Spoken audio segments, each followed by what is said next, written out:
Entre todas as coisas que você tem, você saberia me dizer o que é realmente essencial? Na aula de hoje nós conversaremos um pouco sobre isso, porque vamos falar da filosofia helênica, que é o finalzinho da filosofia antiga. Nós estamos chegando no final do nosso primeiro módulo de aulas e, como você sabe, todo esse conteúdo faz parte do nosso cronograma de estudos de filosofia e sociologia para o Enem 2024, que é um conteúdo totalmente gratuito, porque é um presente de universitários para futuros colegas. Você pode nos ajudar compartilhando esse conteúdo com colegas que você tem e que você sabe que também vai fazer o Enem. Como você pode acompanhar aqui no slide, o período helênico ele começa com as conquistas de Alexandre, que foi inclusive aluno de Aristóteles, um filósofo que você já viu porque você assistiu à aula anterior. E nesse período, o período helênico, ele não se reduz apenas, portanto, à filosofia, Não é um período específico da filosofia, mas um período da história como um todo. Se você for estudar a história antiga, você vai se esbarrar em algum momento com esse período. Porque as conquistas de Alexandre, elas não eram apenas conquistas territoriais, mas ele queria também que a população, o povo que vivesse naquele território, se moldasse à cultura grega. E aí o helênico, inclusive, é uma outra palavra que a gente pode usar para grego, para falar sobre os gregos. Existem características importantes da filosofia nesse período, como você pode acompanhar comigo aqui no slide também. A primeira característica é que os filósofos eles pensavam como escola. Até aqui você viu que os filósofos discordam bastante entre si. A gente começou falando da fisiologia, o estudo da natureza lá dos pré-socráticos, depois já chegamos em Sócrates, nos sofistas, um contexto em que as questões que envolvem o ser humano ganharam mais ênfase no estudo, no pensamento filosófico como um todo. A gente viu que Platão pensou sobre muita coisa, falamos sobre metafísica e chegamos inclusive em Aristóteles, que como você sabe, um grande, como se diz inclusive, é um cabeção da filosofia antiga, Aristóteles pensou sobre muita coisa. E uma das coisas que Aristóteles pensou foi a ética, inclusive, que é uma outra característica aqui dos helênicos. Então, esses filósofos anteriores, era comum que eles discordassem, Tinha sempre um filósofo pensando uma coisa nova. Mas com os helênicos, nós temos várias escolas distintas. E essas escolas, elas são compostas por filósofos, por pessoas que pensaram juntos uma só coisa. Então, nós veremos hoje os céticos e os cínicos, por exemplo, que eram mais de uma pessoa que estava ali reunido em torno de um mesmo pensamento. Existia uma questão de concordância muito forte na filosofia dos helênicos, Eles pensavam como escola. Então a gente tem a escola dos epicuristas, dos estoicos, como nós veremos na aula seguinte, e também a dos cínicos e dos céticos, como nós veremos nessa aula. E todos esses filósofos, essa é a segunda característica do pensamento helênico, se importaram muito com a questão ética, Como que nós podemos praticamente viver, como que a gente pode ter uma boa vida. Tá bom? Então essas são as duas características do período helênico. Sempre que cai uma questão na prova do Enem envolvendo essas coisas, provavelmente vai ter ali um filósofo do período helênico, um filósofo helenista, para você ter como base na resolução da questão. O primeiro grupo de filósofos que nós vamos conhecer entre os helênicos são os cínicos.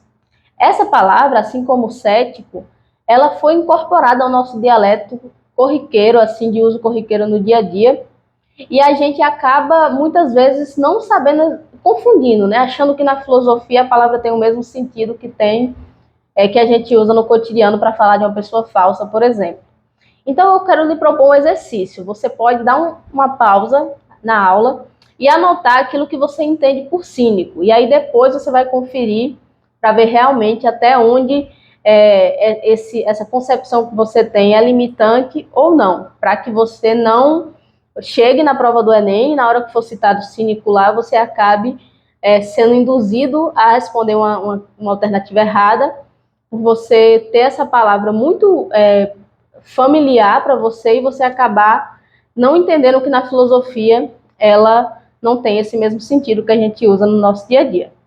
Então, eu quero te propor isso, Você vai anotar aí o que você entende por cínico e depois, no final da aula, você vai ver até que ponto faz sentido ou não quando a gente fala de cínicos na filosofia helênica. A escola dos cínicos, ela começa, como você pode acompanhar aqui no slide, com Diógenes. um cara chamado Diógenes. Como você pode ler, ele rejeitou as convenções sociais e se considerava um irmão de toda a raça humana, inclusive dos demais animais também. E ele teve uma vida simples, desprezando os bens materiais e buscando a virtude. Você pode ver aqui no cantinho do slide, né, que tem uma representação de Diógenes, com um barril aí, né, o Chaves da época, digamos assim. Se é que você assistiu Chaves, porque de repente essa é uma referência até antiga demais para o pessoal que está fazendo Enem hoje em dia. Mas digamos que, para mim, pelo menos faz sentido fazer essa comparação, né? Ele era o Chaves da época. E tem um cachorro aí do lado. Inclusive, isso nos ajuda a compreender de onde vem o termo cínico. Porque Diógenes ele ficou conhecido como uma pessoa que decidiu viver como um cachorro, como um cão. E é daí que vem a palavra cínico, que quer dizer canino no dialeto da época. Ele fez essa opção por ter uma vida mais simples.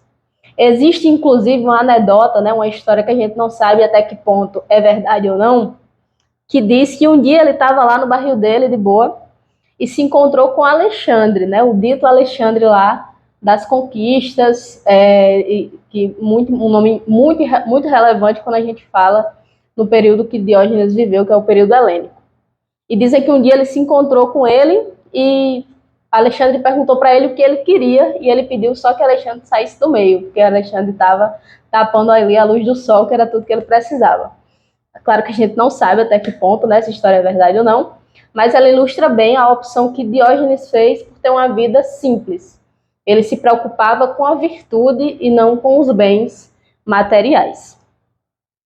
Então nós temos aí um resumo da sua filosofia, certo? Que tem, como a gente já falou no início da aula, é bastante centrada na questão da ética, de como nós podemos viver bem.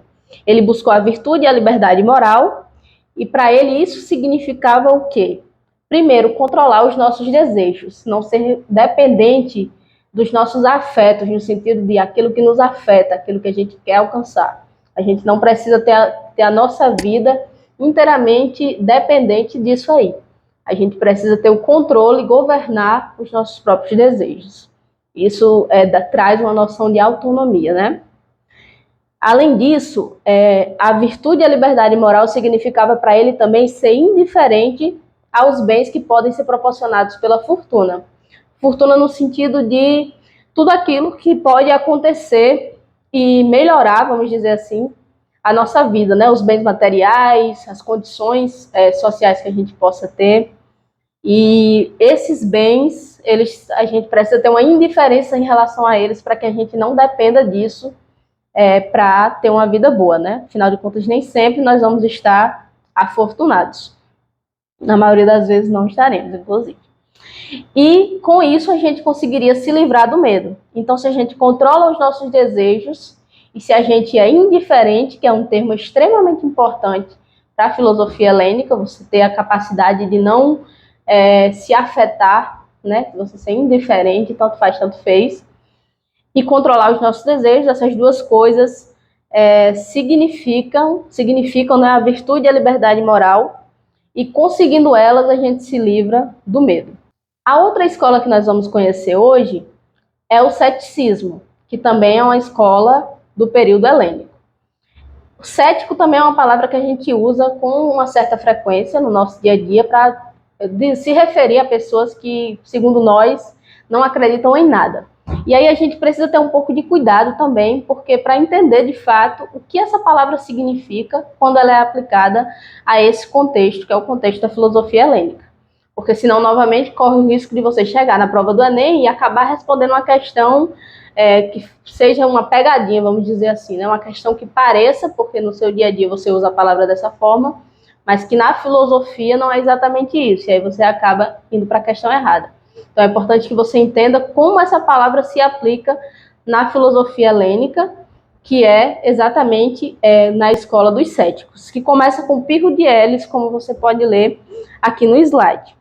Pirro ele acompanhou uma das caravanas de Alexandre, nas conquistas lá de Alexandre. Pirro ele acompanhou Alexandre numa dessas, que foi a caravana que ele fez até a Índia, e lá ele conheceu os sábios nus, que eram como se fossem monges da época, e acabaram se influenciando, de algum modo, uma prática que Pirro adotou de isolamento e, novamente, indiferença às sensações. A partir disso, então, começa a filosofia dos céticos, que também é marcada por essa questão de um isolamento, né? De você, isso era característico da filosofia helênica também, você sair da cidade, né? Se isolar, assim como Diógenes fez, vivendo lá no barril dele como Chaves. E Pirro também busca essa prática de isolamento e de indiferença às sensações. Nós temos aqui as principais doutrinas do ceticismo, que, como você vai ver, não se resume apenas a não acreditar em nada. Então, nós temos 3 palavrinhas-chave aí, uma delas, inclusive, que é importante para toda a filosofia helênica, que é a última que tem aí destacada. Mas nós vamos por partes. As principais doutrinas céticas são a apatia, que é a ausência de sensação. Então, vem realmente, novamente, remetendo àquela questão de você ser indiferente. Isso não significa que nós não podemos sentir ou considerar o que nós sentimos. Como se fosse possível viver a vida sem sentir nada.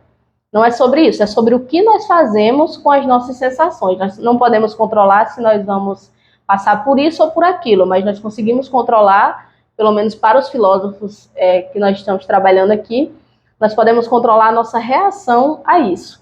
E aí a gente precisa buscar a apatia, no sentido da gente ser indiferente às nossas sensações, né? Não sentir tanto assim as coisas pelas quais nós passamos. A apraxia, que é a inação, e a afasia, que é a ausência de discurso. E todas essas 3 coisas, você não buscar agir, não buscar sentir e não buscar falar, tudo isso demais, né? E sim você buscar uma prática de isolamento e indiferença, né? Em contraposição a essas 3 coisas. O fim de tudo isso leva à ataraxia, que é uma palavra que eu acho que, assim, das 10 pessoas que eu conheço, inclusive, do curso de filosofia, umas 6 tatuaram essa palavra no corpo, porque é uma coisa que a gente aprende logo no início do curso e a galera fica, assim, muito animada, né, com essa possibilidade da gente conseguir a imperturbabilidade da alma. Pessoalmente, eu entendo que existem algumas complicações, assim, nesses pensamentos da filosofia helênica, mas nós não vamos entrar nesse mérito aqui da crítica aos filósofos. Vamos só realmente estudar o que eles falaram. E aí, então, o fim de todas essas coisas era a ataraxia, que é a imperturbabilidade da alma, que é esse estado de você realmente não ter a sua alma, o seu estado perturbado por nada que venha ali acontecer. Para os céticos, então, nós não conseguimos alcançar a verdade. O que nos resta no processo de interpretação da realidade são 2 coisas. A primeira delas é a investigação. A gente pode investigar, mas a gente não consegue alcançar a verdade. E aí a gente pode lembrar, né, dos que vieram antes. Por exemplo, você viu que essa primeira discussão sobre o conhecimento verdadeiro ou opinião, ela vem naquela questão do poema de Parmênides, que nós vimos aqui nas primeiras aulas, né, que Parmênides dizia que você poderia seguir a via que lhe conduzisse ao conhecimento verdadeiro. Depois a gente viu que Platão trabalhou uma coisa parecida, falando sobre o sensível e o inteligível. E nesse estágio que nós estamos aqui, que é o estágio dos céticos, eles já estavam certos que nós não conseguíamos alcançar essa verdade. Mas nos restava, então, a investigação e também a suspensão do juízo, que é epoché, no grego transliterado, que se contenta com a razoabilidade dos fatos. Isso significa dizer, basicamente, que nós não conseguimos, né, alcançar a verdade absoluta, mas para que a gente tenha uma vida tranquila, que a gente alcance ali a ataraxia, a imperturbabilidade da alma, a gente pode aceitar o que é razoável, aquelas coisas que são razoáveis, né? Então, para recapitular, o que você de fato precisa saber lá na hora de responder a prova do Enem, para que você consiga, com o auxílio ali do que está escrito no texto, da questão e das alternativas, você consiga marcar a opção correta, a opção adequada, você precisa ter em sua mente uma noção básica do que essas duas escolas falaram. Os cínicos, eles se preocuparam com a questão da virtude e não com os bens, buscando uma vida muito simples, e aí você pode lembrar lá do barril do Chaves. E os céticos, eles não acreditavam ser possível alcançar a verdade absoluta sobre as coisas. Isso não significa, novamente, que eles não acreditavam em nada. Eles só não acreditavam que era possível alcançar essa verdade absoluta sobre as coisas, que é uma discussão muito anterior, que começou lá com Parmênides, como nós vimos nas aulas passadas. E por isso eles tinham uma postura de inação, buscando ali a vida tranquila, que você já sabe, já anotou aí no seu caderno, que é a mesma coisa de falar de ataraxia, né, imperturbabilidade da alma. Na próxima aula, né, hoje nós falamos dessas duas escolas, mas esse tema da vida tranquila, né, da questão da indiferença, da imperturbabilidade da alma, que é a ataraxia, ele continua com outras escolas do período helênico, que nós vamos ver na aula seguinte, que foi postada hoje também. Então, aqui no final do vídeo, você pode clicar, assistir na playlist do nosso primeiro módulo as aulas anteriores, que você, caso você ainda não tenha visto elas, e você também pode já clicar aí na aula seguinte a essa, que é a aula que nós vamos falar, continuando falando sobre esse tema, mas nós vamos falar sobre a questão do destino e do prazer, que é a filosofia dos estoicos e a filosofia de Epicuro. E eu espero que você fique aqui, assista a próxima aula, que você acompanhe a gente nas redes sociais, para que você tenha também acesso aos conteúdos que nós postamos ao longo da semana, sempre terça, quinta e sábado tem conteúdo no nosso Instagram e aqui no YouTube todos os domingos ao meio-dia. Acesse também o link que está na descrição, onde você vai poder baixar os nossos materiais, que são gratuitos, assim como todas as aulas que nós postaremos até o mês de agosto. Espero te ver lá.